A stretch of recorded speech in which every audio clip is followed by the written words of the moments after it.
Onda UNED.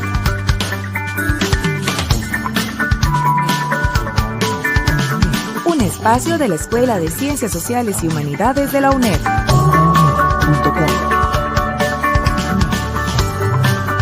Hasta donde estés. Onda UNED. Acortando distancias.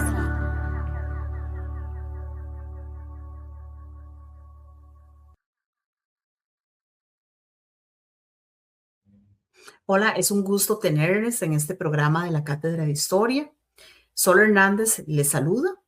Hoy vamos a conversar con la profesora María José Picado Flores sobre la globalización y la economía costarricense. Recordemos que ya habíamos tenido un primer programa en el que habíamos conversado sobre la globalización, sus antecedentes históricos y algunas cosas importantes, ¿verdad? Sobre el entramado político, social y económico.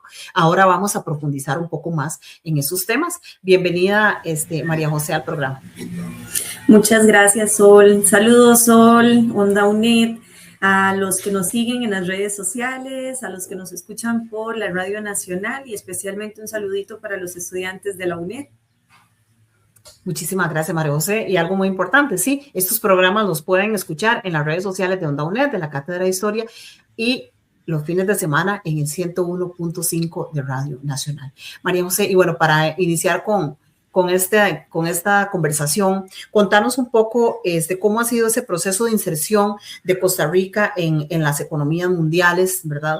Y cómo se mira hoy también ese proceso de las realidades, desde la realidad política, económica, global. Perfecto. Más bien, muchísimas gracias por el espacio. Sí es importante para poder comprender cómo ha sido el proceso de inserción de la economía costarricense a un mundo globalizado, hay que entender todo lo que es la evolución desde épocas coloniales.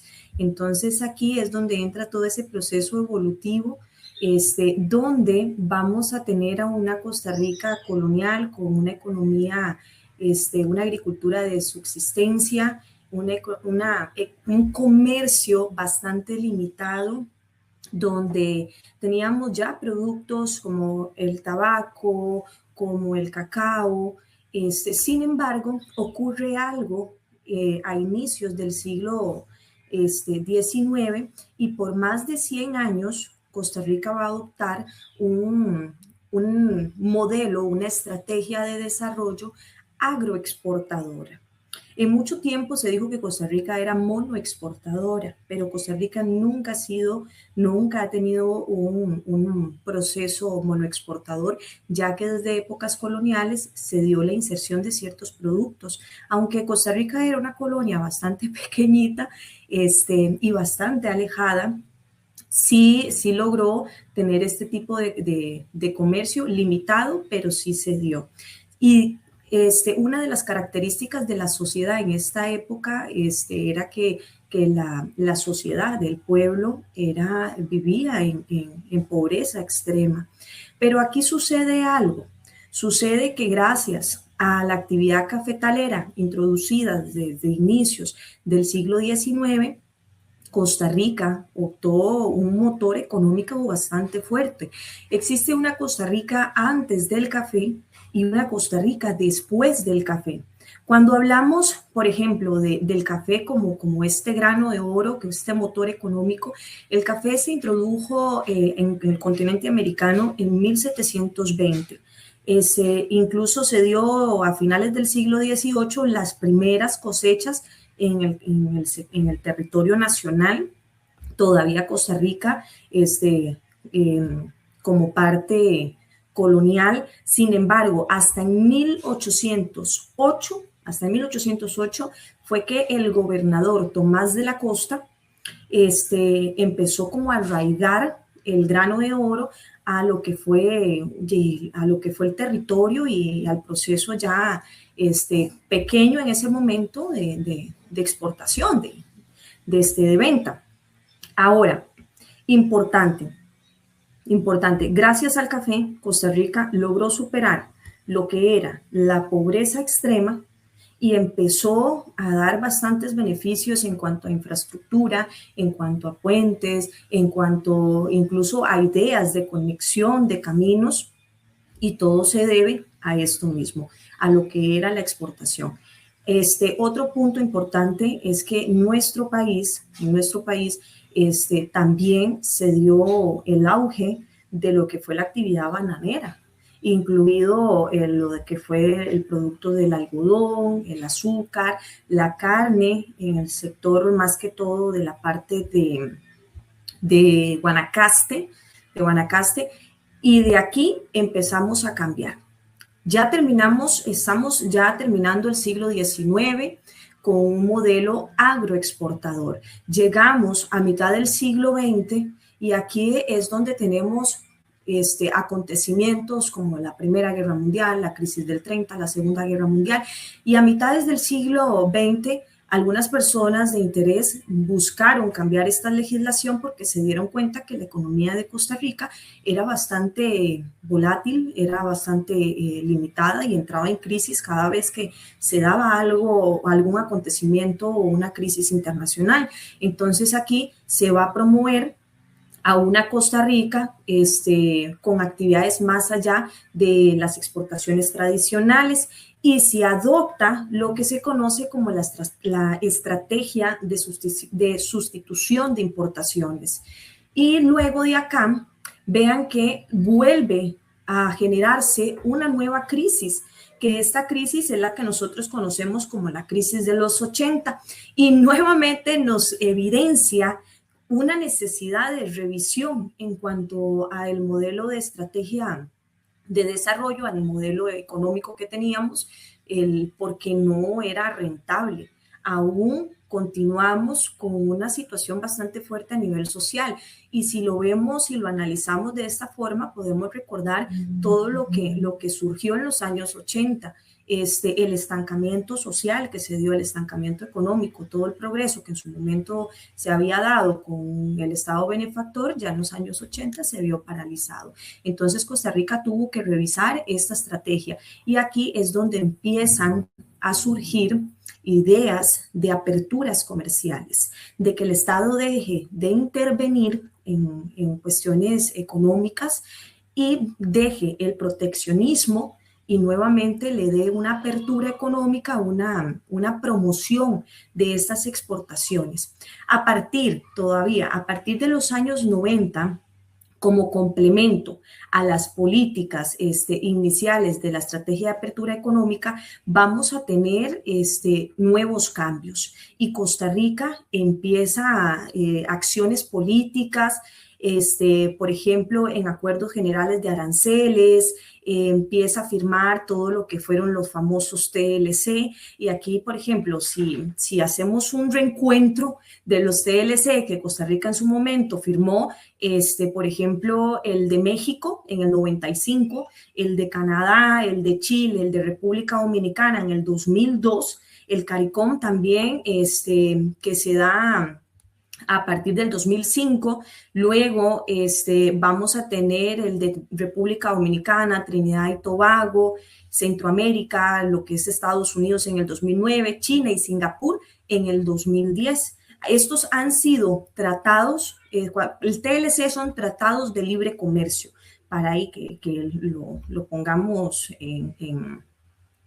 en claro lo que significan estas siglas. Y cuando hablamos de libre comercio, no solamente estamos hablando a abrirnos a una economía internacional, sino que también, lo que son importaciones, lo que son exportaciones, lo que son los aranceles. Aquí se toca mucho el papel de los aranceles. También se toca mucho esos convenios de que si usted tiene un producto y yo tengo otro producto, entonces llegamos a ese acuerdo de que nos vamos a seguir comprando y nos vamos a hacer ese apoyo mutuo. Sin embargo, ahí con estos tratados tenemos nuestras ventajas y tenemos nuestras desventajas también. Mari, en esta lógica, digamos que estamos conversando de globalización, ¿qué papel juegan las economías nacionales, los sectores productivos? ¿Quiénes son los nuevos actores de esa realidad nacional? y qué es lo que se produce, qué es lo que demanda el mercado en esta modernidad globalizadora. Perfecto. Bueno, para poder comprender lo que son los sectores de producción, primero hay que definir el término economía, porque lo escuchamos mucho, pero no sabemos, muchas veces las personas no entienden qué es economía como tal. La economía viene siendo una ciencia que va a estudiar a las personas, a las familias, a las empresas y al Estado de cómo administran los recursos limitados para satisfacer esas necesidades ilimitadas. Y en la economía se responden 3 interrogantes. ¿Qué producir? O sea, ¿qué vamos a producir como país? ¿Cómo lo vamos a producir? Y por supuesto, ¿para quién vamos a producir? Esto es importantísimo para englobar todo lo que es la parte económica.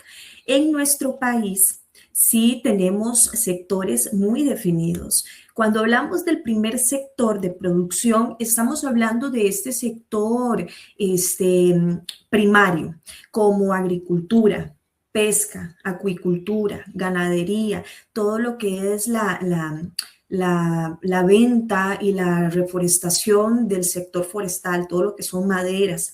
Cuando hablamos del segundo sector, estamos hablando de esta industria alimentaria, por ejemplo, los lácteos, el café, el azúcar, la manufactura ligera, luego lo que son los textiles, lo que es la construcción. Y cuando hablamos del tercer sector, estamos hablando del sector de servicios financieros como los bancos, educación, salud, telecomunicaciones como los famosos call center. Aquí viene mucho lo que es la parte tecnológica y, por supuesto, el turismo, el comercio y el transporte. Hace poco se habían integrado 2 sectores más. Sin embargo, estos 2 sectores, el cuarto y el quinto, es como una subdivisión del tercero, porque en el cuarto nos habla de la tecnología. Sin embargo, va muy enfocado a lo que es a lo que es el desarrollo del conocimiento. Y este cuarto hace poco fue que se da como una creciente. Y el quinto sector que nos habla de los servicios sociales, todo lo que viene siendo del desarrollo humano. Al desarrollo humano quiere decir todo lo que son los servicios básicos, esenciales, como salud, como educación, esos servicios que son indispensables para el progreso. Ahora, importantísimo, todos estos sectores se han visto beneficiados por lo que es la globalización. Sin embargo, hay también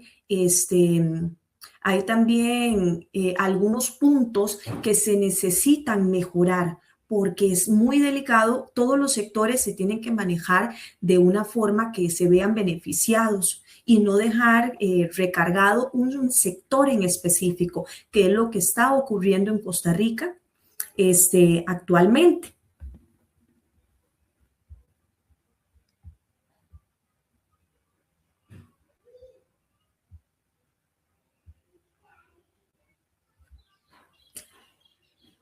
Ahora, por aquí estamos con lo que les estaba platicando, con los sectores y cómo estamos ante la globalización.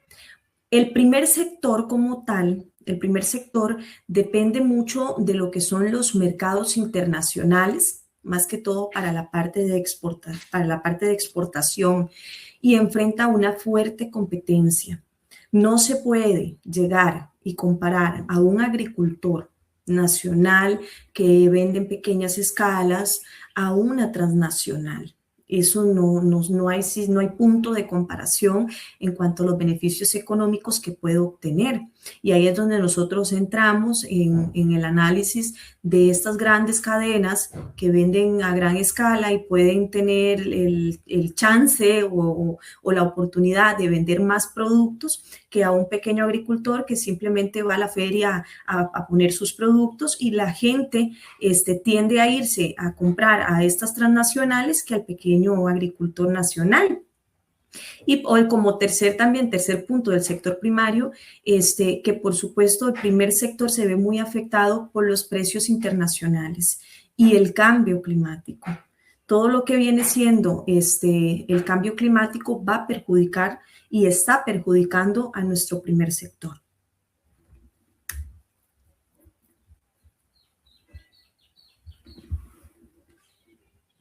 Estamos con María José Picado Flores en este programa sobre globalización y la economía costarricense.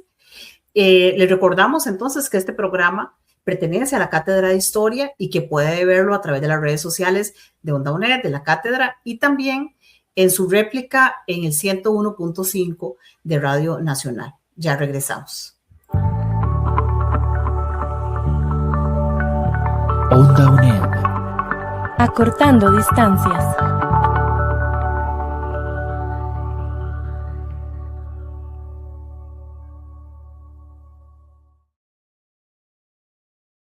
Muchas gracias por acompañarnos en este programa donde discutimos sobre globalización, conocemos sobre las características de este proceso en Costa Rica, sus productores, cómo están los sectores económicos ligados a esta era globalizadora. Estábamos conversando con María José Picado, profesora de la cátedra, con quien continuamos esta discusión. No sé, María José, si te quedó algo pendiente de esa parte de los sectores y los actores, entonces te compartimos la presentación para que continúes con eso y tal vez después nos hablas un poco de los beneficios, de los retos, de las dificultades que enfrentan estos sectores en la economía global. Excelente, muchísimas gracias. Sí, de hecho, bueno, ya para avanzar con el segundo sector, es un sector que ha generado mucho empleo, que ha generado un empleo formal, y que requiere mano de obra calificada. Esos son 2 puntos, ¿verdad? Sin embargo,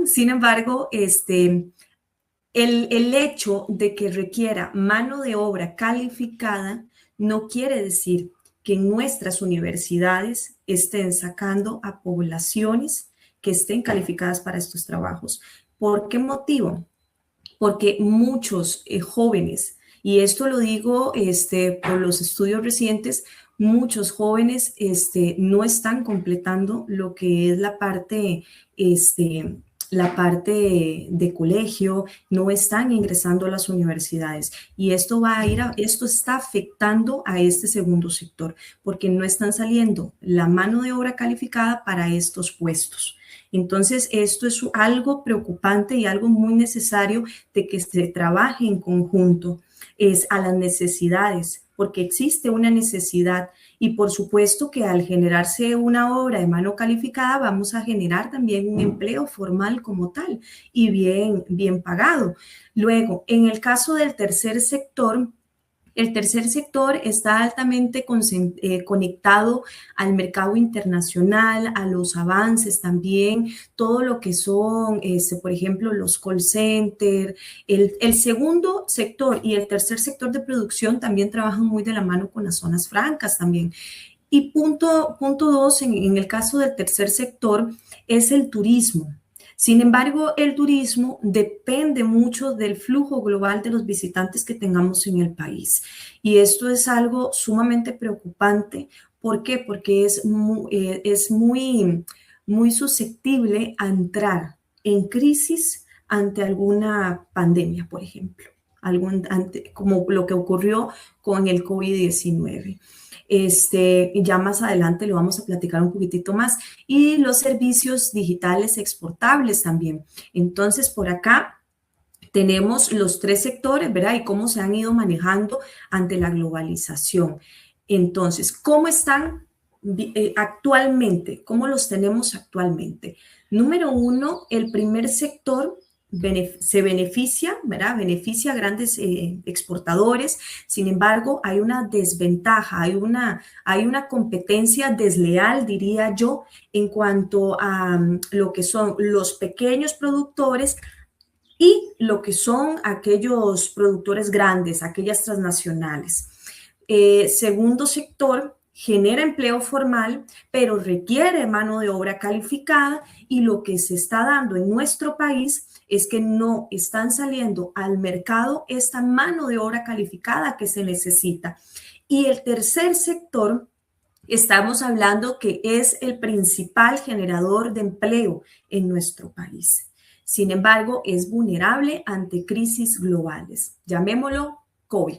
por ejemplo, lo que fue la pandemia, esto generó una evidencia total de que nuestra economía es frágil aún, es delicada y que necesitamos mejorar los tres sectores por igual. En el primer sector, incluso el sistema de producción por medio del PIB se habla de un 9%. En el segundo sector se habla de un 21%. Y el tercer sector es el 63%. O sea, el tercer sector es el que más está produciendo, el que más se le está invirtiendo. Sin embargo, es el que está más vulnerable ante cualquier crisis global. Y si lo analizamos, cuando se modificó el modelo agroexportador y pasamos al modelo de sustitución de importaciones, fue por lo mismo, por las crisis que se habían dado, la primera crisis del 30, la Segunda Guerra Mundial. Y se dijo que era para eso mismo, para ayudar, para que nuestra economía no fuera tan frágil ante algún acontecimiento, y se le invirtió más al tercer sector en todo lo que fue la apertura comercial, al sector de servicios. Sin embargo, aquí una vez más nos ponen en evidencia, por medio del COVID-19, nos ponen en evidencia que sigue igual de vulnerable, al igual que lo demás. Ahora, importante, por acá vamos a tener los sectores que se van a ir beneficiando. Vamos a hablar, por ejemplo, del sector tecnológico. Es uno de los que más se han beneficiado por la parte de la globalización, todo lo que son las empresas multinacionales, las zonas francas, los impulsos de producción, la alta tecnología, la innovación. Sin embargo, es importante que las universidades trabajen en conjunto, porque se necesita altos niveles de educación y especialización para este sector.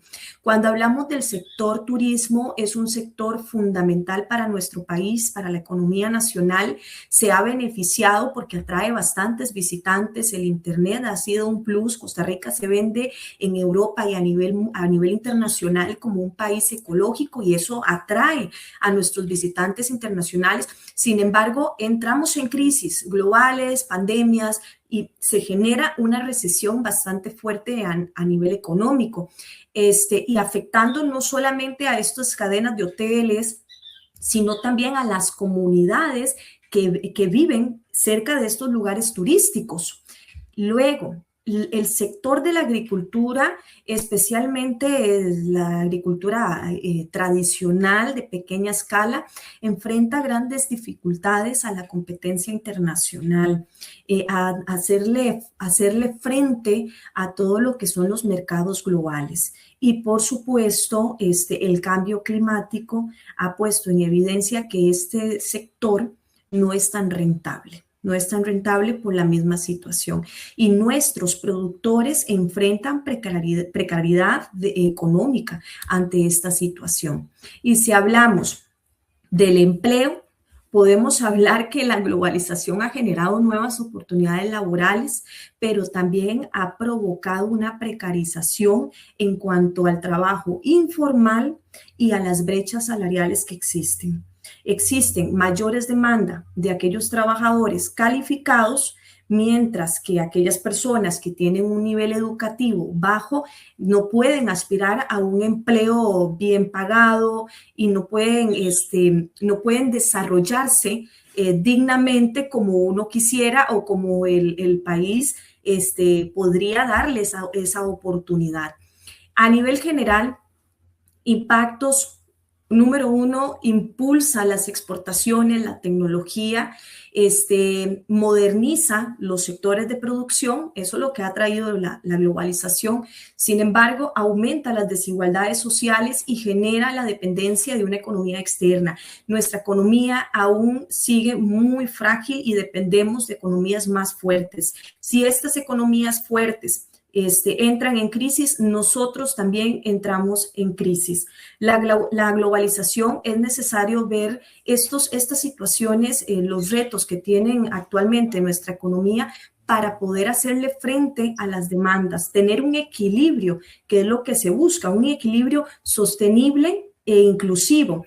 Y para ir terminando, aquí hay una frase que me gusta muchísimo, una memoria de Daniel Oduber Quirós, que dice que la empresa privada produciendo al máximo en la economía y con toda eficiencia, y un gobierno con orientación social apoyando esa producción y redistribuyendo en forma adecuada el producto del trabajo costarricense para evitar las masas indigentes que todavía existen en Costa Rica. Muchas Profe, gracias. en clave actual, ¿cómo ubicaría usted ese mensaje de don Daniel Oduber? Es un mensaje de los años 70, pero ¿qué lectura podemos hacer de este mensaje hoy, verdad? Cuando hay un deterioro, digamos, de los sectores sociales, incluso de la calidad de educación, de la cobertura.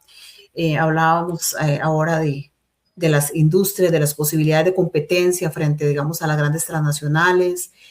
Todos estos elementos, digamos, que van sumando. Sí, posiblemente tal vez hay más trabajo, pero mucho de ese trabajo está en el ámbito de la informalidad y por lo tanto muchas de esas personas no cotizan para un seguro social. O sea, todos estos elementos problemáticos y preocupantes. Así como muy rápido en el cierre de este programa. De hecho, a mí me gusta mucho esa frase porque sí, efectivamente fue en una época bastante... fue en la década de los 70 que se va a ir generando esta frase. Sin embargo, la conciencia social aún sigue.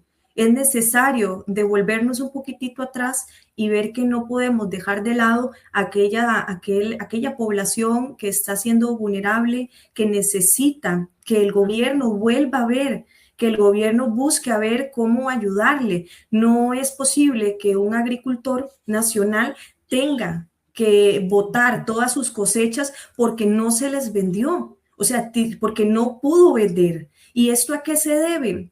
A que existe una competencia desleal. No se le está dando el lugar que merecen los productores nacionales y llamémoslo así los zapateros. Devolvámonos a los primeros oficios en nuestro país. Ya ahora cuesta mucho ver un zapatero nacional, una costurera.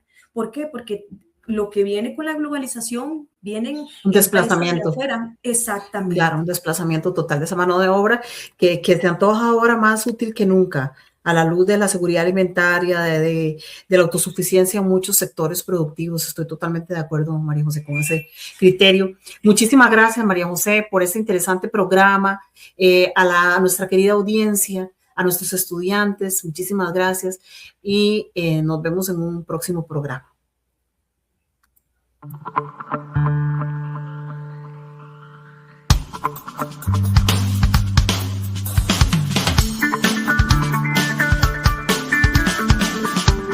Onda UNED.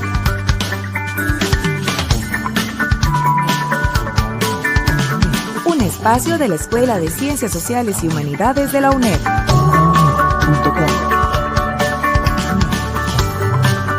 Hasta donde estés. Onda UNED. Acortando distancias.